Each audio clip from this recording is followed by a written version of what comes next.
Ibu bapak dan saudara-saudaraku terkasih dalam nama Yesus, Shalom. Selamat pagi. Kita berjumpa kembali dalam renungan harian. Hari ini Rabu 31 Mei 2023, tepatnya di penghujung bulan Mei.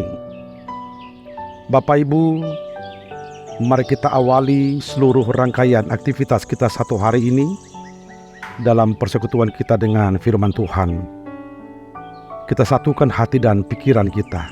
Kita berdoa. Damai sejahtera Allah yang melampaui segala akal dan pikiran manusia, itulah kiranya yang menguasai hati dan pikiranmu di dalam Yesus Kristus. Amin. Firman Tuhan untuk kita hari ini diambil dari kitab Hosea 10 ayat 12. Menaburlah bagimu sesuai dengan keadilan, menuailah menurut kasih setia. Bukanlah bagimu tanah baru, sebab sudah waktunya untuk mencari Tuhan sampai Ia datang dan menghujani kamu dengan keadilan. Sabur hamu madihamu bahen hati goran, asa manggotil hamu hobartu asini roha. Totas hamu madihamu sadaladang nai baru, ay nunga jupang tiki mengalului Jahoba. Pai maro ibana jala di paudaton Tuhamu hati goran. Demikian firman Tuhan. Sudah waktunya untuk mencari Tuhan. Bapak, Ibu, dan saudara-saudaraku, suatu hari astronot dari Rusia, Gagarin, dengan kawan-kawannya melakukan penelusuran penerbangan keluar angkasa dengan tujuan untuk mencari Tuhan. Di ruang angkasa, Bapak Ibu, mereka terus melakukan penerbangan, mereka terus mencari, hingga mereka merasa mereka tidak akan menemukan Tuhan lagi. Lalu mereka kembali. Dan setelah mereka kembali, mereka membuat kesimpulan, God is nowhere. Allah tidak ada di mana-mana. Alasan mereka ialah mereka sudah mencari kemana-mana, tetapi mereka tidak kunjung menemukan Tuhan. Allah tidak ada di mana-mana. Di waktu yang berbeda, Bapak Ibu, astronom Amerika Neil Armstrong, Edwin Aldrin, dan kawan-kawannya melakukan penerbangan dengan tujuan yang sama, mencari Tuhan. Di ruang angkasa mereka berkeliling-keliling. Setelah itu mereka kembali. Lalu mereka berenung. Mereka melihat begitu luar biasanya ciptaan Tuhan. Mereka melihat begitu agungnya, hampir tidak terselami pikiran manusia. Hingga mereka jatuh ke kesimpulan, God is now here. Allah hadir kini dan di sini. Bapak Ibu, dua kesimpulan ini persis, huruf-hurufnya sama, walaupun penggalan katanya yang berbeda, tetapi maknanya sangat berbeda, bahkan bertolak belakang. Kalau kita punya prinsip God is nowhere, pada akhirnya kita akan menjadi orang yang ateis, tidak mengakui adanya Tuhan. Sebaliknya, kalau kita mengaku God is now here, kita akan menjadi orang yang religius, orang yang bertumbuh dalam spiritualitas, di dalam iman, dalam keterhubungan dengan Tuhan.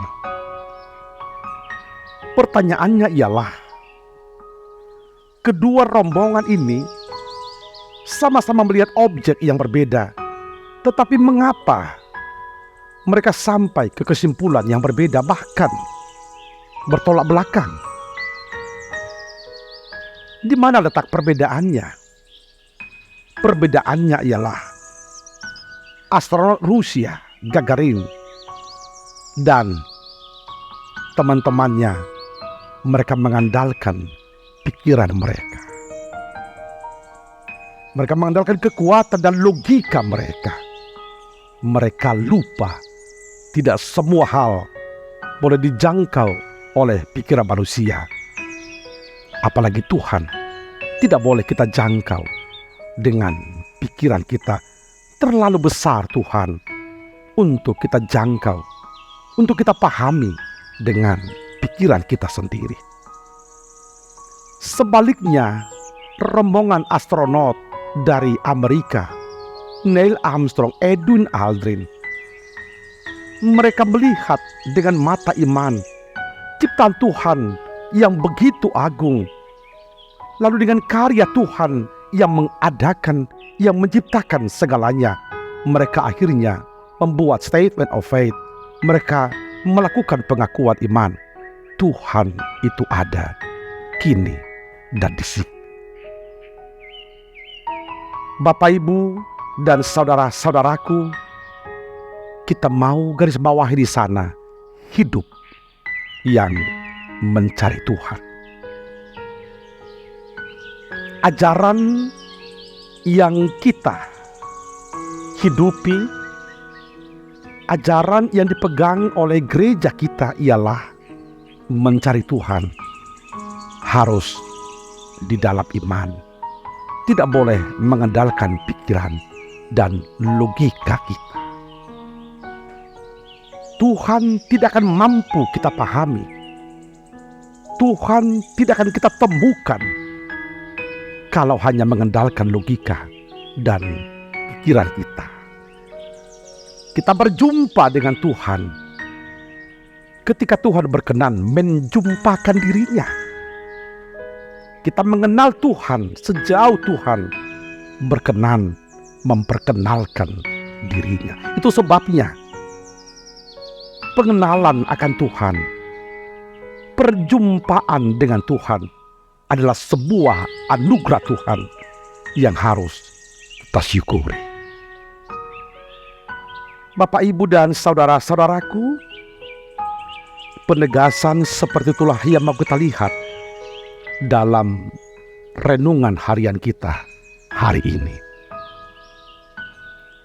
Nas kita berada dalam satu perikop Hosea pasal 10 dimulai dari ayat 9 sampai 15. Lembaga Alkitab Indonesia LAI membuat judulnya Tuhan kecewa terhadap Efraim. Efraim yang dimaksud di sini ialah Israel Utara. Karena suku Efraim ini termasuk suku yang menonjol di utara. Dan raja pertama di utara yaitu Yerobeam berasal dari suku Efraim. Maka di perjanjian lama sering sekali Israel Utara disebut dengan Efraim atau hanya dengan kata Israel. Apa yang terjadi dengan Efraim, dengan Israel Utara di zaman nas kita ini? Israel Utara telah terbuang tahun 722 sebelum Masehi ke Asyur.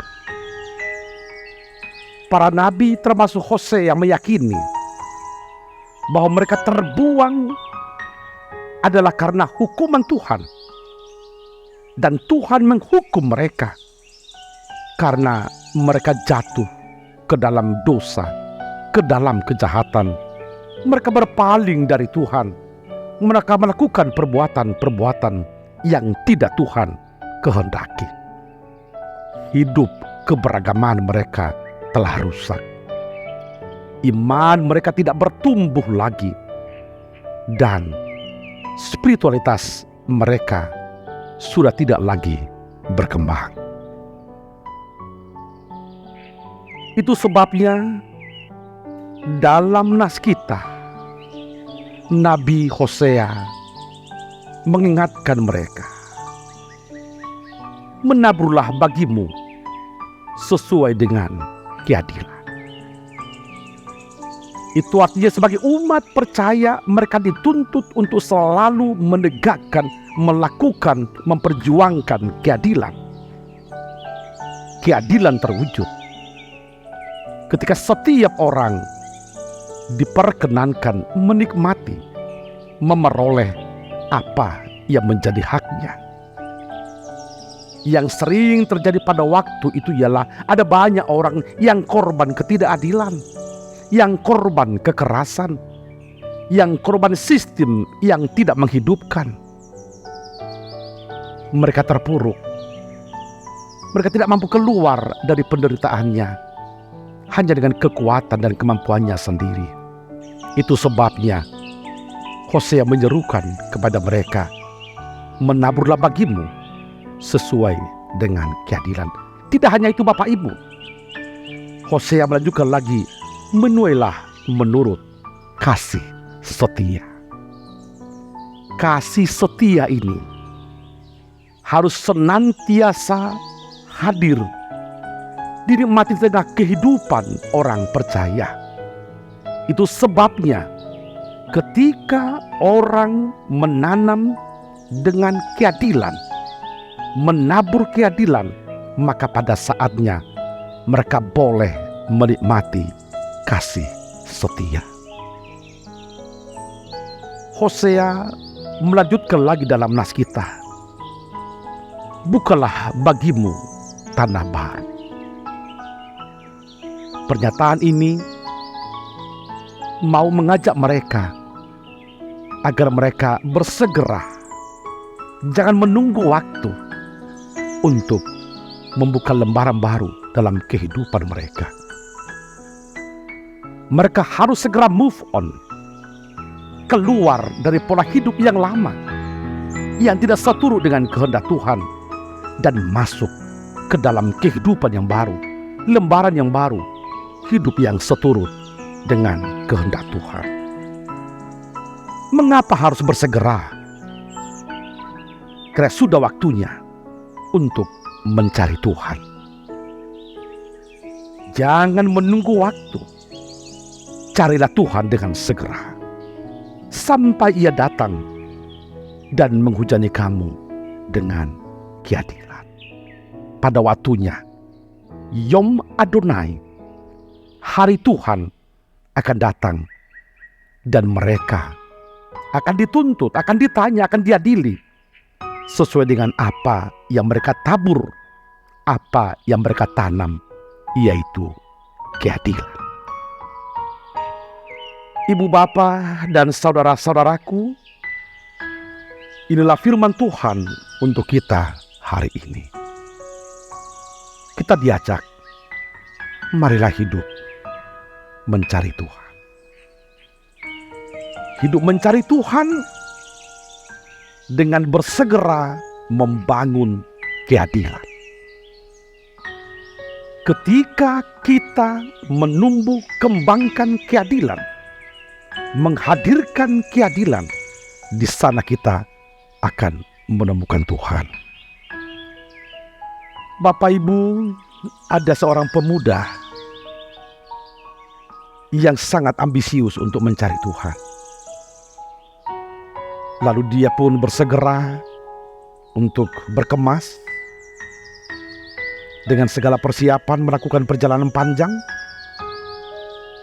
Lalu dia pun mereka. Dia pergi ke gedung-gedung besar. Dia mencari Tuhan di sana, dia tidak temukan.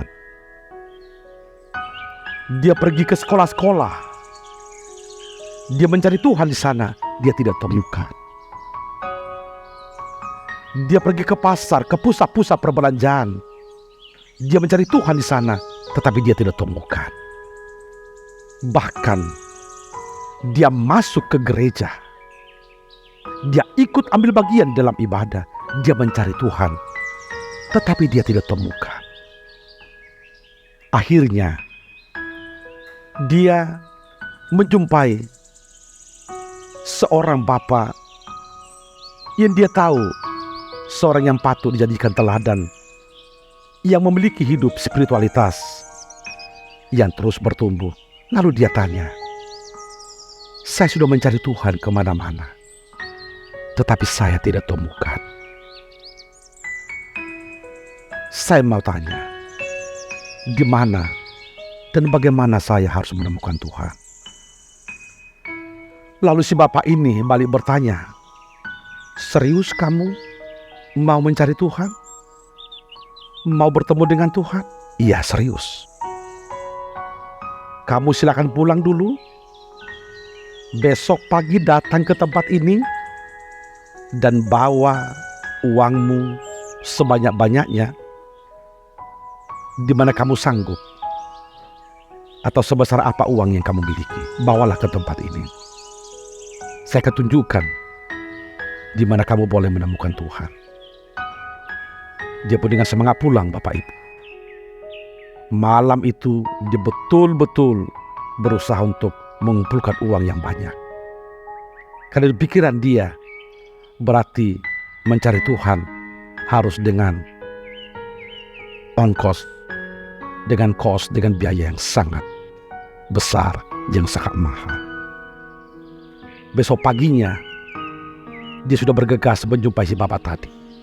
Mereka pun berjumpa. Ketika mereka berjumpa, dia langsung menunjukkan, ini uang yang banyak saya bawa. Uang ini sekarang saya serahkan. Lalu di mana Tuhan boleh saya jumpai? Lalu si bapak pun berkata, bagus. Saya lihat kesungguhanmu untuk menemukan Tuhan. Maka sekarang pun saya tunjukkan di mana kamu boleh menjumpai Tuhan, bertemu dengan Tuhan. Ada perkampungan yang begitu memprihatinkan, tidak jauh dari tempat ini. Kurang lebih hanya 50 km. Terserah naik apa kamu sana. Setelah kamu sampai di sana, ketika nanti kamu menemukan orang-orang miskin di sana, orang-orang yang kelaparan di sana, bagi-bagikanlah uang ini. Ketika kamu nanti membagi-bagikan, maka mudah-mudahan kamu akan menemukan Tuhan. Bapak Ibu tanpa pikir panjang, dengan kerinduan bertemu dengan Tuhan, dia pun segera bergegas ke sana. Dia menyewa taksi, dia cepat-cepat ke sana, dan sampai di tempat itu, dia sebentar hampir terheran-heran melihat begitu memprihatinkan. Ada banyak orang yang miskin, yang makan pun tidak mampu karena tidak ada uang. Ada banyak orang yang sakit terbaring di tempat tidurnya, tetapi menahan kepedihan rasa sakit, tidak ada uang untuk berobat. Dia melihat situasinya, hatinya sangat tergerak. Dia pun menangis. Lalu dia membagi-bagikan uangnya. Setelah dia membagi-bagikan uangnya, entah karena apa, hatinya sangat tenteram. Lalu dia berkata, terima kasih Tuhan, Engkau selama ini bersamaku, menyertaiku, memberkatiku. Terima kasih Tuhan, saya menemukan Engkau di sini, di tempat ini. Bapak, Ibu, dan saudara-saudaraku, apa yang mau kita lihat di sana? Menemukan Tuhan. dengan cara membangun keadilan. Bukankah si pemuda tadi sebenarnya sedang membangun keadilan? Orang-orang miskin di sana sebenarnya berhak untuk hidup layak. Di Indonesia misalnya ada Undang-Undang Dasar, ada pasal 34 yang menjamin kehidupan mereka, fakir, miskin, dan anak yang terlantar dipelihara oleh negara. Tetapi di mana mereka ketika banyak orang yang merintih, yang kesakitan, yang menderita, yang tidak mampu keluar dari keterpurukannya? Saatnya Bapak Ibu, saatnya saudara-saudaraku kita berbuat. Mari membangun keadilan. Taburlah keadilan, dan pada saatnya kita akan menuai kasih setia. Itulah cara kita untuk menemukan Tuhan. Saudaraku, marilah lakoni segala aktivitas kita satu hari ini sembari kita mencari Tuhan dengan membangun keadilan. Ketika kita berjumpa dengan Tuhan, katakan, terima kasih Tuhan, Engkau telah menjumpakan dirimu dengan saya. Saya boleh semakin dalam menyelami betapa pentingnya membangun keterhubungan dengan Engkau.